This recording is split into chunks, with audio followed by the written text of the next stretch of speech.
जय माँ जगदम्बे काली के मेरे प्रिय साधकों एवं मित्रों, स्वागत है आपका मेरे इस YouTube चैनल दृढ़ विद्याय में। माता भगवती भवानी आदि शक्ति जगदम्बा आप सभी लोगों का कल्याण करें, सभी की मनोकामनाओं को पूर्ण करें। आज मैं जिस विषय में बताने जा रहा हूँ, ये बहुत ही ज़्यादा घातक तंत्र प्रयोग विधि है जो गुप्त रूप से की जाती है वैसी अवस्थाओं में जब किसी से शत्रुता निकालनी हो तब। ठीक है, इस घातक तंत्रात्मक क्रिया को कोई भी तांत्रिक, मांत्रिक, अघोरी या रमा हुआ साधक जब भी किसी से शत्रुता निकालता है तो ऐसी तावरी बाण का प्रयोग अवश्य ही करता है। अब जैसे तावरी का अर्थ क्या मैं बता देता हूँ। तावरी का अर्थ होता है तपन, या आप ज्वर भी कह सकते हैं, अर्थात शत्रु को बिना स्पर्श किए ही उसके स्वास्थ्य संबंधित ऐसी गहरी समस्याओं को उत्पन्न कर देना इस क्रिया का मुख्य प्रथम चरण का उद्देश्य होता है। ठीक है, और मैं जानकारी के लिए सभी लोगों को सूचित कर दूं, बता दूं कि ऐसी क्रियाओं को हर कोई नहीं कर सकता। ऐसी क्रियाओं को वही कर सकता है जिसके ध्यान की अवस्था अच्छी खासी हो, साथ ही उसके अंदर एकाग्रता हो, साथ साथ उसके ऊपर किसी न किसी शक्तियों की विशिष्ट कृपा या आशीर्वाद हो, चाहे वो कोई भी देवी देवता का आशीर्वाद क्यों ना रहे। ठीक है ना। अगर कोई सामान्य मानव बिना पूर्ण ज्ञान के इस विधि को करने का प्रयास करेगा तो उसका अहित अवश्य हो सकता है, क्योंकि तंत्रात्मक कोई भी इस प्रकार की क्रिया होती है वो किसी एक्सपेरिमेंट की तरह होती है। इसको पूर्ण करने के लिए अगर आपके पास उचित और पर्याप्त सूत्र ना रहे तो इसमें आपका नुकसान निश्चित होता है। ऐसी क्रिया एक तरीके से मैं कहूँ तो कील मैजिक के रिचुअल के अंतर्गत भी आ जाती है। कील मैजिक रिचुअल्स जो होते हैं उनके अंतर्गत भी ऐसी क्रियाएं आ जाती हैं, जिसमें बाण विद्या का किसी न किसी माध्यम से प्रयोग किया जाता है, चलाया जाता है। ठीक है, एक बात स्मरण रहे, इस प्रकार की आघात देने वाली क्रियाओं में आपको अपनी भावना, अपनी मानसिकता और विचार भी शत्रु के प्रति एकदम क्रोध भाव में रखनी पड़ती है। उस प्रकार के विचार, वैसी भावना आपको पूर्ण तरीके से रखनी होती है ऐसी क्रियाओं में, क्योंकि आपके विचार पक्के होने चाहिए। आपके विचार पक्के होने चाहिए, तभी आप सामने वाले को दंडित कर सकते हैं। तो आपके विचार पूर्ण तरीके से पक्के होने चाहिए और इस प्रकार से होने चाहिए कि आप सामने वाले को एकदम दंडित करना ही चाहते हो, और पूर्ण उस प्रकार के प्रचंड दंडित करने वाले विचारों को संजोते हुए ही आपको इस क्रिया को करनी होती है। तभी जाकर के क्रिया जो है वह सफलीभूत होती है, क्योंकि जहाँ आपके उस प्रकार के विचारों की जो तरंग है, उस तरंगों की जो ऊर्जा है, वही क्रिया को सफलीभूत करती है, संचालित करती है। उसके पश्चात आपको उस देवी या देवता का आवाहन करना होता है जिनकी आप मंत्र शक्ति इस क्रिया में चला रहे हो। ठीक है, अब जैसे उदाहरणार्थ कुछ दुष्ट तांत्रिक होते हैं, तो जो दुष्ट तांत्रिक होते हैं यहाँ वो दुष्ट प्रेत आत्माओं का भी प्रयोग करते हैं। कुछ लोग शिफले जिन्नों का भी प्रयोग करते हैं। क्यों करते हैं? क्योंकि उनकी प्रबल इच्छा ही होती है कि सामने वाले को यमलोक तक पहुंचा देना है, उसके यमलोक का टिकट काट देना है, अर्थात उसकी मृत्यु की पूरी साजिश, षड्यंत्र वो रच के इस प्रकार की क्रियाओं का प्रयोग करते हैं, वो भी उच्च चरण का, प्रचंड चरण का। मैं तो प्रथम चरण का सिर्फ बता रहा हूँ यूट्यूब पे, क्योंकि मैं ज़्यादा आगे के चरण का नहीं बता सकता, खासकर यहाँ यूट्यूब पे तो एकदम भी नहीं। ठीक है, तो कुछ ऐसे भी दुष्ट तांत्रिक होते हैं जो इस प्रकार का षड्यंत्र रच करके मृत्यु के घाट उतारने के लिए इस क्रिया का उच्च चरण का प्रयोग करते हैं, जबकि ऐसा करना महापाप है, कभी भूल से भी नहीं करना चाहिए। ठीक है ना। ऐसी क्रियाओं का जो प्रथम चरण का प्रयोग है केवल तभी करना चाहिए जब किसी पापी या धर्मी ने आपका जीना मुश्किल कर रखा हो। ठीक है, और आप अपनी जगह उस वक्त पूर्ण तरीके से निर्दोष हैं, तब आप उसको दंडित करने के लिए, ठीक है ना, इस प्रकार की क्रिया को कर सकते हैं, ताकि वो महज एक मार्ग पे आ जाए, उसको सबक मिल जाए। आप उसको दंडित करने के लिए इस प्रकार के प्रयोगों को कर सकते हैं। ठीक है, अब मैं बताता हूँ उसकी विधि क्या है, इसकी प्रयोग विधि क्या है वो भी मैं बताता हूँ। इस तंत्रात्मक क्रिया को आप किसी भी अमावस्या या कृष्ण पक्ष में प्रथम हफ्ते में पड़ने वाली सबसे प्रथम शनिवार की रात्रि को कर सकते हैं। इस क्रिया को करने का जो रात्रि का समय होता है 12 से 3 के मध्य का होता है। 12 से 3 के मध्य में आप किसी भी एकांत स्थान का चयन करके, चाहे वो एकांत कक्ष हो, चाहे वो शमशान हो, या बरगद या पीपल के पेड़ के नीचे भी आप इसको कर सकते हैं। इसमें सामग्री क्या क्या लगती है वो भी मैं बता देता हूँ। इसमें एक पीली नींबू लगती है, आपको पीली नींबू लेनी होती है जो बेदाग हो, सिंदूर लेनी होती है, 108 छोटी तेज सुई लेनी होती है। जो छोटी छोटी तेज नोक वाली सुई होती है वो 108 मात्रा में आपको लेनी होती है। उसके पश्चात आपको एक कपूर की टिक्की लेनी होती है, एक माचिस लेना होता है और एक काला मार्कर लेना होता है, और अंत में एक काली धग्गी लेनी होती है। काली धग्गी जो सुई धग्गी आती है, डोरा जिसको काला डोरा भी कहते हैं, जो सिलाई में प्रयोग किया जाता है, उस प्रकार की काली धग्गी आपको लेनी होती है। उसके पश्चात आपको क्रिया कैसे करनी है वो बताता हूँ आपको। आप क्या करेंगे कि दक्षिण दिशा की तरफ मुख करके बैठ जाएंगे ज़मीन पे, और आसन बिछाएंगे काले रंग का आसन बिछा करके उस आसन पे आपको विराजमान हो जाना है। प्रचंड तरीके से अपने शरीर का बंधन करना है अच्छे मंत्रों से, ठीक है। आप प्रचंड तरीके से शरीर का बंधन करेंगे। बंधन करने के पश्चात एक बात याद रहे कि उसके पश्चात आपको अपने सामने उस शक्ति के नाम का दीपक प्रज्वलित करना है, ठीक है ना, जिस शक्ति के मंत्र को आप इस क्रिया में चलाओगे, ठीक है ना, उसी के नाम से। तो जैसे मैं बता रहा हूँ यहाँ पे कि आप माँ काली के नाम से एक सरसों के तेल का दीपक प्रज्वलित करेंगे, करके सामने रख देंगे, और उस तेल में आपको उस मिट्टी के दीपक में आपको तेल प्रज्वलित करना है। और उस मिट्टी के दीपक में तेल आपको उतनी मात्रा में रखनी है जितनी मात्रा में, जब तक आपकी क्रिया पूर्ण हो जाए, उतनी मात्रा में तेल उसमें भरें कि जितनी देर तक वो दीपक जले उतनी देर में आपकी क्रिया जो है पूर्ण हो जाए। तो अपने क्रियाओं के पूर्ण होने के हिसाब के समय के अनुसार आपको उसमें उतनी तेल डालनी होती है। तो आप उतनी तेल जो है उस मात्रा में उसमें डाल देंगे। अब डालने के पश्चात क्या है कि आपको एक शत्रु की पासपोर्ट साइज की फ़ोटो उस जल रहे प्रज्वलित दीपक के समक्ष, ठीक है ना, 1 उंगली 1 इंच या 2 इंच सामने रख देनी है। उसकी फ़ोटो को दीपक के आगे सामने में आप उसकी जो शत्रु की तस्वीर है, शत्रु की तस्वीर को, फ़ोटो को, पासपोर्ट साइज फ़ोटो को आप रख देंगे। रखने के पश्चात आपको क्या करना है, रखने के पश्चात आपको अपने हाथों में नींबू ले लेनी है, और इस नींबू पे काले मार्कर का प्रयोग करते हुए शत्रु का पूर्ण नाम लिखना है स्पष्ट रूप से। नाम लिखने में कोई त्रुटि नहीं होनी चाहिए, उसका पूर्ण नाम आप लिखोगे अच्छे से। उसके पश्चात सिंदूर हाथ में लेकर के और नींबू पे लिखे हुए उस नाम पे आपको पूर्ण अच्छे तरीके से सिंदूर मल देना है। अच्छे तरीके से आप सिंदूर को मल दोगे। मलने के पश्चात आप क्या करोगे, नींबू को ले लोगे लेफ़्ट हैंड में, और राइट हैंड में उठाओगे एक सुई उठाओगे, और नींबू के ऊपर उस स्थान पे रखोगे जहाँ पे शत्रु का नाम आपने पूर्ण तरीके से लिखा होगा। जो मंत्र मैं बताऊंगा उस मंत्र को एक श्वास में एक बार पढ़ोगे, और पढ़ने के पश्चात उस सुई को पूर्ण तरीके से उस नाम पे चुभो दोगे, ठीक है ना, पूर्ण अंदर तरीके से चुभो देनी है। चुभोने के पश्चात आप ठीक इसी प्रकार से प्रत्येक जो होती है सुई, उस सुई को लोगे, एक श्वास में एक बार मंत्र पढ़ोगे, उस नाम के ऊपर रखकर चुभोते जाओगे। और एक बात का आपको स्मरण रखना है कि सुई चुभोते वक्त आपको पूर्ण एकाग्रता के साथ शत्रु का ध्यान करना है, वो भी क्रोध भरे भावना के साथ, और पूर्ण ठोस और ऐसी पक्की मानसिकता के साथ कि आप उसको दंडित कर रहे हैं। ऐसी आपकी मानसिकता होनी चाहिए, वो क्रोधाभास, वो क्रोध अभाव वैसी अवस्था होनी चाहिए। आपकी जो इंटेंशन है, आपकी मेंटालिटी है, आपकी जो फीलिंग्स है, आपके जो इमोशंस है, पूर्ण उस तरीके से होने चाहिए उस सामने वाले शत्रु को लेकर के कि आप वास्तविक में उसको दंडित कर रहे हैं। उसने आपका जीना दुर्लभ कर रखा है, आप उसे सज़ा दे रहे हैं। आपको इस प्रकार की भावना रखनी होगी, ये आवश्यक है, ठीक है। ऐसी क्रियाओं में बहुत आवश्यक होता है, क्योंकि जब भी कोई तंत्रात्मक इस प्रकार की क्रिया की जाती है और उसमें मंत्रों को भी सम्मिलित किया जाता है, तो मंत्रों को जब आप चलाते हो तो मंत्र जब भी चलेंगे, एक बात याद रखना, कोई भी एक मंत्र ले लो आप, ठीक है, वो बीज मंत्र हो या कोई भी मंत्र, उस मंत्र में शक्ति अपार है, इतनी अपार है कि आप सोच नहीं सकते। उस एक मंत्र से आप हर कुछ प्राप्त कर सकते हो, उसमें इतनी क्षमता है। आप सिर्फ केवल ओम के जाप से भी बहुत कुछ प्राप्त कर सकते हो। किसी भी मंत्र, जैसे कि कोई भी देवी देवता का मंत्र है, उस मंत्र के माध्यम से बहुत कुछ प्राप्त कर सकते हो, किसी एक मंत्र का चयन करके भी, पूर्ण तरीके से अच्छे से अनुष्ठान करके भी।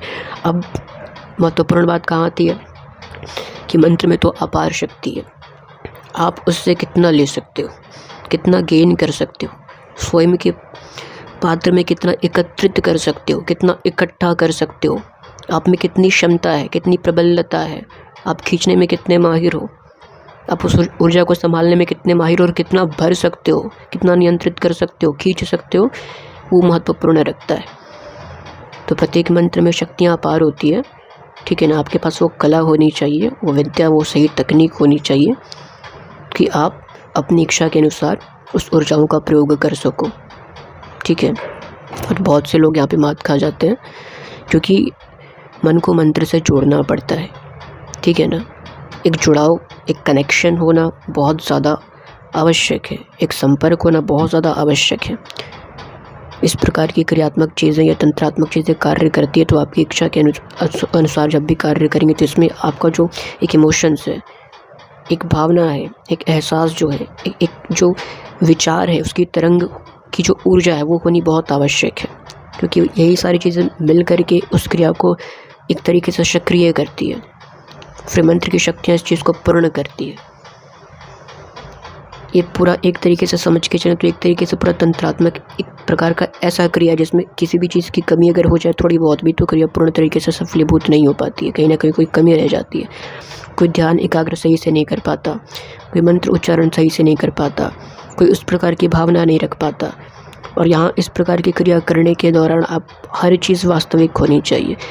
ये नहीं कि क्रिया मैंने बता दी और आप लेकर के बैठ गए किसी को भी दंडित करने कि चलो प्रयोग करके देखते हैं, ऐसे नहीं। उदाहरण मैं दूँ, अगर भरे समाज में आपका किसी ने पूर्ण तरीके से अपमान कर दिया या किसी खास के सामने, कोई आपका अपना खास है और उसी के सामने आकर के आपका किसी ने बहुत ज़्यादा अपमान कर दिया, तो वास्तविक क्रोध जो वहाँ पे आता है, एक वास्तविक जो भावना उत्पन्न होती है सामने वाले को लेकर के, विचार जो उत्पन्न होता है, एक क्रोध वाला विचार उत्पन्न होता है, क्रोध वाली भावना उत्पन्न जो होती है आपके अंदर, जो उस प्रकार की एक्सप्रेशंस आते हैं जो उस टाइम, वैसी चीज़ों की मुख्य तौर पे आवश्यकता पड़ती है ऐसी क्रियाओं में। तो इसलिए वास्तविक में किसी के साथ अगर गलत हुआ है या होता है तो किसी को महज सबक सिखाने के लिए ही कोई साधक, कोई तांत्रिक, मांत्रिक, ठीक है ना, ऐसी क्रियाओं का प्रयोग कर सकता है। और इसलिए मैं प्रथम चरण का प्रयोग बता रहा हूँ, ना कि उच्च चरण का, क्योंकि यहाँ बताने का एक तरीके से समझ के चलो कि यहाँ बताना अर्थात तलवार की धार के समान जैसा ही है, कोई कभी भी किसी भी प्रकार का प्रयोग कर सकता है, ठीक है। इसलिए यहाँ नहीं बता सकते हर कुछ, बात दरअसल ये हो जाती है। और मैं वही चीज़ बता रहा हूँ जो अभी जो मैं चीज़ बता रहा हूँ, इसी चीज़ को कुछ लोग इसका प्रयोग करते हैं, क्योंकि ये चीज़ भी एक तरीके से गुप्त तरीके से ही प्रचलन में है, लेकिन है, क्योंकि इसका भी प्रयोग होता है। अब इसका प्रयोग होता है तो कुछ लोग अलग चरण से प्रयोग करते हैं, अलग देवी देवताओं को चलाते हैं, अलग शक्तियों को चलाते हैं, उनके अलग मंत्र होते हैं। और इसी एक माध्यम से, नींबू और इन सामग्रियों के माध्यम से अलग अलग बाण भी मारा जाता है या अलग क्रियाएं भी की जाती है। एक कुष्ठा बाण भी होता है जो मारा जाता है, जो शरीर में पूरा कोड़ी फूटने लगता है, घाव पे घाव इस प्रकार से शरीर पे होने लगेंगे। तो इस प्रकार की भी क्रियाएँ होती है, ठीक है। तो मैं क्या बता रहा था, मेरे मस्तिष्क से निकल गया। हाँ, तो मैं ये बता रहा था कि क्या बता रहा था, मैं भूल गया। अब इतनी सारी बातें मैंने बता दी ना, दिमाग से ही चला गया मेरे कि मैं क्या बता रहा था। हाँ, तो मैं ये बता रहा था कि जब आप इस प्रकार की क्रिया करोगे, ठीक है ना, तो जो नींबू होता है, तो नींबू में इस प्रकार की भावना से ही आपको, ठीक है ना, इस प्रकार के विचार से ही आपको कील जो होती है वो पूर्ण तरीके से चुभोनी होती है। जब आप पूर्ण कील चुभो लोगे तो चुभोने के पश्चात वो जो नींबू है, सामने जो फ़ोटो रखी होगी ज़मीन पे, पासपोर्ट साइज़ की जो फ़ोटो रखी होगी, उस फ़ोटो के ऊपर आपको वो नींबू को रख देना। नींबू रखने के पश्चात उसके ऊपर जो एक कपूर की टिक्की है वो रखनी है उस नींबू के ऊपर, ठीक है ना। रखने के पश्चात माचिस से उस कपूर की टिक्की को आपको जला देना। जो ही वो कपूर की टिक्की जलेगी और आपको चुपचाप शांत बैठ करके, कपूर की टिक्की जल रही है, आप चुपचाप शांत बैठ जाओगे किसी भी आसन में, शांत बैठ करके। अब आपने जिस मंत्र शक्ति का यहाँ प्रयोग किया है, जिस भी देवी देवता या शक्ति का मंत्र यहाँ चलाया है, आपको उस शक्ति का ध्यान करना होता है। जैसे मैं यहाँ पे बताऊँगा, माँ काली का स्वयं सिद्ध बंगाली मंत्र बता रहा हूँ, तो आपको यहाँ पे माँ काली का ध्यान करना है। माँ काली का ध्यान करते हुए उसी प्रकार की शत्रु के प्रति भावना लिए हुए, क्रोध वाली भावना लिए हुए, उसको दंडित करने की वैसी भावना लिए हुए, पूर्ण क्रोध में, ठीक है ना, वैसे विचारों के तरंगों के साथ, वैसी मानसिकता के साथ आपको ये कहना है, मन ही मन इस शब्द को दोहराना है, ठीक है ना, क्रोध भावना के साथ, कि जिस प्रकार से ये कपूर की टिक्की जल रही है उस प्रकार से आप अपने शत्रु के जीवन को जला देना चाहते हो, उसे दंडित करना चाहते हो। आप उसे दंडित कर रहे हो, उसके जीवन को इस प्रकार से जला रहे हो, उसको सबक दे रहे हो, वो दंडित हो रहा है, आप उसको दंडित करना चाहते हो, वो दंडित हो, इस प्रकार की भावना रखनी पड़ती है। इसमें सब कुछ एकदम नेचुरल होना चाहिए, कुछ भी फेक नहीं। कहने का अर्थ है कि ये नहीं कि कोई भावना नहीं है, किसी से शत्रुता नहीं है, किसी ने आपके साथ कुछ गलत नहीं किया और फेक इमोशंस और फेक मेंटालिटी लेके आप चले गए क्रिया करने, ऐसे उल्टा हो जाएगा, कुछ लाभ नहीं होगा, कुछ चीज़ नहीं हो पाएगी। पता चला आपके पक्ष में तो कुछ नहीं हुआ, विपक्ष में कुछ ना कुछ हो जाएगा। इसलिए ऐसी चीज़ कभी नहीं करना भूल के। बात जब वैसी आती है या शस्त्र वास्तविक में उठा रहा हूँ तब ऐसे प्रयोगों को व्यक्ति करता है, अन्यथा ना करे, ठीक है। तो आप इस प्रकार से करोगे। करने के पश्चात जैसे ही कपूर की टिक्की जो है जल जाएगी, ख़त्म हो जाएगी, तो जो धग्गी होती है, काली धग्गी, उस काली धग्गी को पूर्ण तरीके से आप उस नींबू के ऊपर लपेट दोगे, पूर्ण तरीके से अच्छे से। और लपेटने के पश्चात फिर क्या करना है कि उस नींबू को आपको चुपचाप उठाना है। उठाने के पश्चात आप अगर इस क्रिया को बाहर करोगे तो उत्तम ही है, नहीं भी करते हो, अगर किसी एकांत कक्ष में करते हो तो आपको बाहर जाना, दक्षिण दिशा की तरफ किसी भी शमशान में जा सकते हो, एकांत स्थान में जा सकते हो। दक्षिण दिशा की तरफ जा कर के 1 हाथ जितनी गहरी आपको ज़मीन में खड्डे खोदने, 1 हाथ जितनी गहरी, उतनी गहरे खड्डे आप खोदोगे। खड्डे खोदने के पश्चात आपको नींबू को उसमें डाल करके अच्छे से दफन कर देना है। दफन करने के पश्चात चुपचाप आपको घर आ जाना है, बिना पीछे मुड़े देखे, पीछे मुड़ के नहीं देखना, चुपचाप घर आ जाना है। घर आओगे, हाथ पैर धो के, या फिर स्नान भी कर सकते हो, या अच्छे से हाथ पैर धो के गंगा जल का छिड़काव करके, और आप चुपचाप से जा कर के सो जाओगे। जैसे ही आप इस क्रिया को अंजाम दे दोगे, इस प्रकार से कर लोगे, आप खुद देखोगे कि सामने वाले की स्थिति कैसी होती जा रही है दिन पे दिन।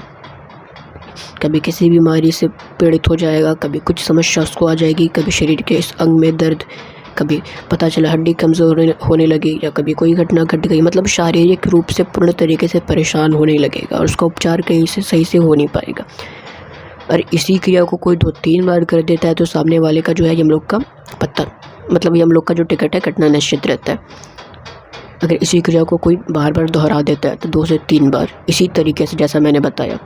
जैसे बहुत से लोग होते हैं जो कहीं ना कहीं क्रिया में कोई ना कोई भूल चूक कर देते हैं, किसी की एकाग्रता नहीं हो पाती, किसी की इस प्रकार से मानसिकता नहीं हो पाती, किसी कोई मंत्री उच्चारण सही से नहीं कर पाता है, या किसी की क्रिया सफलीभूत नहीं हो पाती है, या किसी का विश्वास ही नहीं रहता है, तो लोग 2-3 बार दोहरा देते हैं, ठीक है। लेकिन एक ही बार में अगर कोई सही से कर दे तो बहुत कुछ देखने को मिल जाएगा कि इस क्रिया ने क्या प्रभाव डाला है।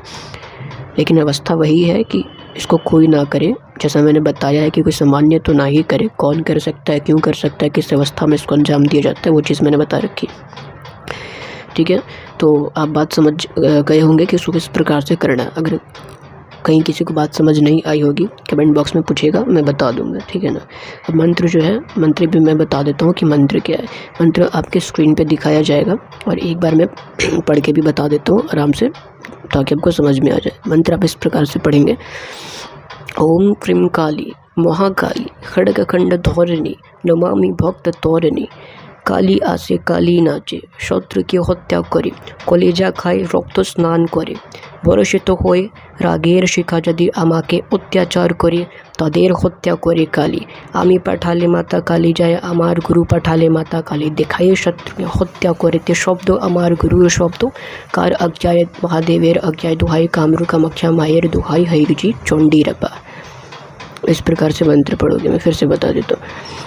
ओम क्रीम काली महाकाली खड्गखंड धोरणी नमामि भक्त तोरणी काली आसे काली नाचे शत्रु की हत्या करे कलेजा खाए रक्त स्नान करे বরষিত হয়ে রাগের শিখা যদি আমাকে অত্যাচার করে তাদের হত্যা করে কালী আমি পাঠালে মাতা কালী যায় আমার গুরু পাঠালে মাতা কালী দেখাই শত্রুকে হত্যা করতে শব্দ আমার গুরুর শব্দ কার আজ্ঞায় মহাদেবের আজ্ঞায় दुहाई कामरू कामाख्या मायर दुहाई हईर जी चंडी रपा।